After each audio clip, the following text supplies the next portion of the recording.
మన ప్రభువైన యేసుక్రీస్తు పరిశుద్ధ నామములో ఈ పాడ్కాస్ట్ ద్వారా వాక్యం ఉంటున్న ప్రతి వారికి నా హృదయపూర్వకమైనటువంటి వందనాలు. దేవుడు మిమ్మను దీవించునుగాక. మత్తయి సువార్త 12వ అధ్యాయము 36వ వచనం. నేను మీతో చెప్పునదేమనగా, మనుష్యులు పలుకు వ్యర్థమైన ప్రతి మాటను గూర్చియు విమర్శ దినమున లెక్క చెప్పవలసి ఉండును. చదివినటువంటి వాక్య భాగంలో సాక్షాత్తు ప్రభు సెలవిస్తున్నటువంటి ఒక శ్రేష్టమైనటువంటి మాట, విమర్శ దినమందు ప్రతి మనుష్యుడు వాడు పలికిన ప్రతి మాటను గూర్చి లెక్క చెప్పవలసి ఉన్నది. ఏ మాట గూర్చి? వ్యర్థమైన మాటను గూర్చి. అన్ని మాటలను గూర్చి అని కాదు గాని వ్యర్థముగా పలికే ప్రతి మాటను గూర్చి ఆయన ఎదుట నిలబడి లెక్క చెప్పవలసిన దినం ఒకరోజు ఉన్నది అని పరిశుద్ధాత్మ మనకు తెలియచేస్తున్నాడు. మనం జాగ్రత్తగా గమనించినట్లయితే ఆయన మన నోట నుండి వచ్చేటువంటి వ్యర్థమైన మాటలను గురించి ఎందుకు లెక్క అడుగుతాడు? అవి అంత విలువైనయా అని ఆలోచించినట్లయితే అవును, ఆయన దృష్టికి ఆ మాటలు చాలా విలువైనవి. మనం జంతువులను చూసినట్లయితే, మృగాలను చూసినట్లయితే, ఆకాశ పక్షులను చూసినట్లయితే, జలజీవరాశులను చూసినట్లయితే వాటికి భాష లేదు, అవి మాట్లాడలేవు. వాటికి నవ్వు వచ్చినా, ఏడుపు వచ్చినా, ఏ బాధ వచ్చినా వాటికి ఉన్నటువంటి ఆ ఒక్క భావమే. అవి నవ్వినా ఏడ్చినా సరే, ఇక ఏది చేసినా వాటి ముఖంలో ఏ మార్పు ఉండదు, ఒకటే మార్పు అంతే. దానికి మించి వాటిలో ఏ మార్పు కనపడదు. కోపంగా ఉన్నప్పుడు ఒకలాగా, నవ్వుతూ ఉన్నప్పుడు ఒకలాగా, ఏడుస్తూ ఉన్నప్పుడు ఒకలాగా, అరుస్తూ ఉన్నప్పుడు ఒకలాగా, మాట్లాడుతున్నప్పుడు ఒకలాగా అని వాటికి ఏ హావభావాలు ఉండవు, ముఖ స్పందనలు కూడా ఏమీ కనిపించవు. అయితే మనిషిని చూసినట్లయితే మనిషికి భాష ఉంది, భావాలను వ్యక్తపరచగలడు, ముఖ కవలికలను వ్యక్తపరచగలడు. కేవలం నరునికి మాత్రమే దేవుడు ఆ కృపనిచ్చాడు. మరి ఏ ఇతర జీవులు కూడా మాట్లాడలేవు. మరి సర్వసృష్టిలో దేవుని చేత పోషించబడుతున్నటువంటి జీవులకు లేనటువంటి మాట తన స్వరూపమందు రూపించబడినటువంటి నరునికి ఆయన ఇచ్చి ఉన్నాడు గనక ఆ విలువైన మాటలను వ్యర్థంగా ఉపయోగించకూడదని దేవుడు ఒక మాటను మనకు తెలియచేస్తున్నాడు. మన నోటికి ఏ రీఛార్జ్ అవసరం లేదు, ఏ ఇంటర్నెట్ సదుపాయం అవసరం లేదు, ఏ వైఫై కనెక్షన్ అవసరం లేదు. ఉచితంగా వచ్చింది కాబట్టి నాలుక ఎటు తిరిగితే అటు, పెదవులు ఎలా మాట్లాడితే అలాగా హృదయములు నిండినటువంటి ప్రతి వ్యర్థమైనటువంటి క్రియలను నోటి మాట ద్వారా వ్యక్తపరుస్తాం.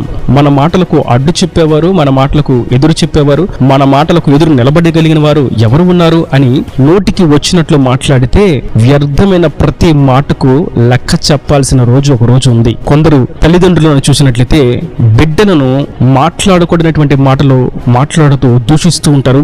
వేకువ జామునే వారిని ప్రేమగా లేపవలసిన సమయమందు వారిని దూషణలతో వారిని నిద్రలేపుతారు. వారి దినమంతా దూషణలతోనే నడిపిస్తారు. వారు ఏ పని చేయకపోయినా వారి వల్లనే ప్రపంచం అంతా నాశనం అయిపోయింది, ప్రపంచం అంతా పాడైపోయింది అన్నటువంటి విధంగా వారిని దూషిస్తూ ఉంటారు. తెలుసుకోవాల్సినటువంటి విషయం, ఆ సందర్భంలో ఆ మాటలకు పాపం ఆ చిన్న బిడ్డలు ఏమీ అడగలేని వారుగా నిలబడిపోయి ఉంటారు. కానీ దేవుడు వాటన్నిటిని గురించి లెక్క రాసి దానిని గురించి నిలబెట్టి ఆ మనిషిని లెక్క అడిగే రోజు ఒక రోజు ఉన్నది. కొందరు భార్యలు భర్తలను వ్యర్థమైనటువంటి మాటలు మాట్లాడుతూ ఉంటారు. వారి కింద పనివారుగా ప్రవర్తిస్తూ ఉంటారు. వారి నాలుకే వారి మీద అధికారాన్ని చెలాయించే విధంగా నాలుకతో మాట్లాడుతూ ఉంటారు.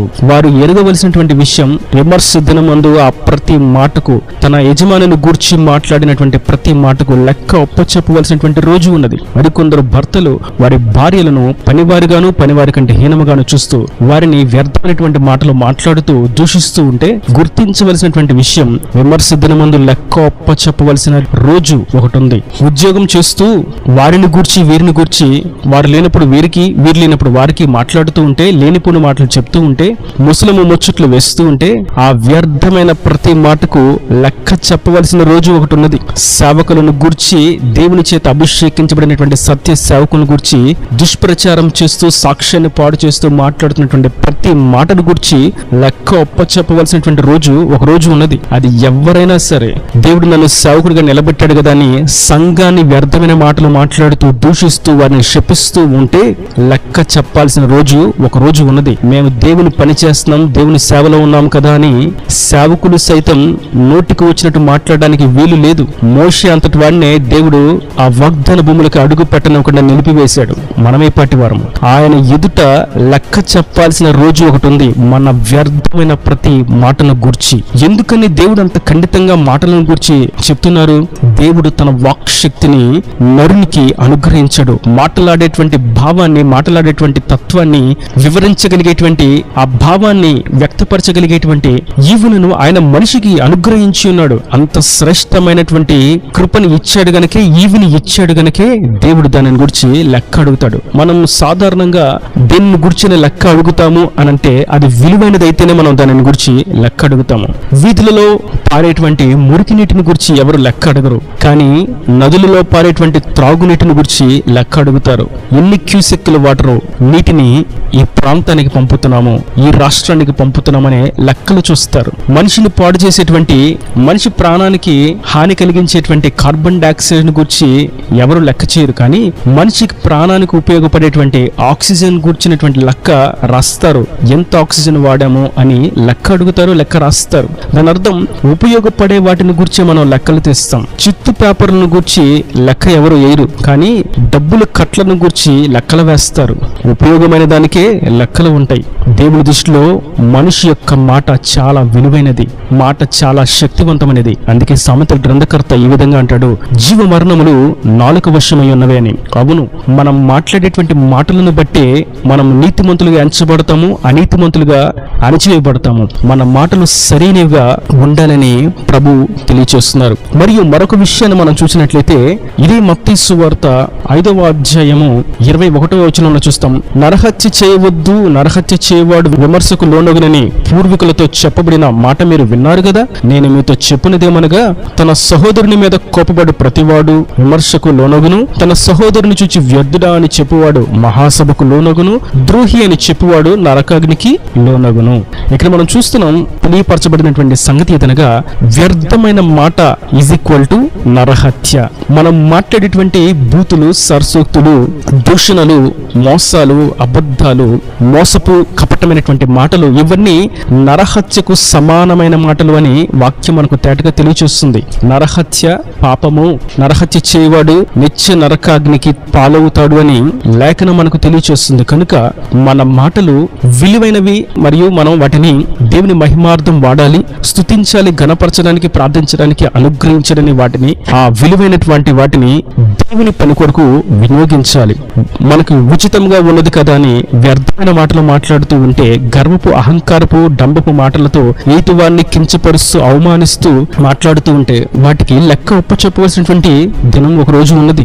కనుక నేటి దినాన ఈ వాక్యం ఉంటున్నటువంటి నా ప్రియ సహోదరులారా, మీకు అనుగ్రహించబడినటువంటి మాటలు చాలా విలువైనవి. ఆ విలువైనటువంటి మాటలతో దేవునికి స్తోత్రగానము చేస్తూ, స్తుతులు అర్పిస్తూ, ప్రార్థిస్తూ, అర్థిస్తూ, మొర్ర పెడుతూ, విజ్ఞాపన చేస్తూ, ఆయన మహిమను తలంచుచూ ఆరాధిస్తూ, ఆయనను గూర్చి సాక్ష్యము చెప్తూ, ఆయన రాజ్య వ్యాప్తి కొరకు స్వార్థను ప్రకటిస్తూ, ఆయన మహిమార్థమై మనకు అనుగ్రహించబడినటువంటి ఆ విలువైనటువంటి మాటలను మనము వినియోగించబద్దులమై ఉన్నాము.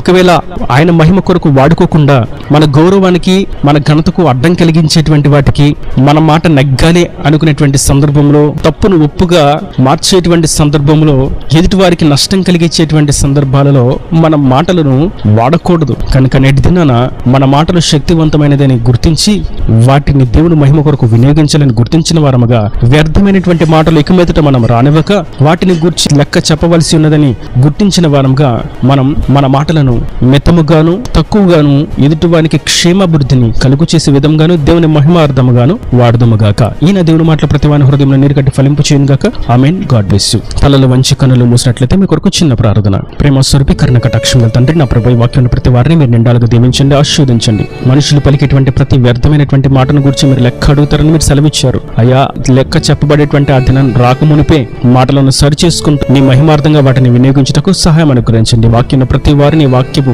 లోతుల్లోకి అడుగు పెట్టుకు, ఈ పునాది మీద కట్టబట్టుకు సహాయం అనుగ్రహించి, ఇంకను వారి ప్రతి అవసరం అక్కరు నీ మహిమ తీర్చి నీ రాకడ రాజ్యాన్ని సిద్ధపరచమని యేసు పరిశుద్ధ నామమున ప్రార్థించి వేడుకుంటున్నాను తండ్రి. ఆమేన్. ఆమేన్.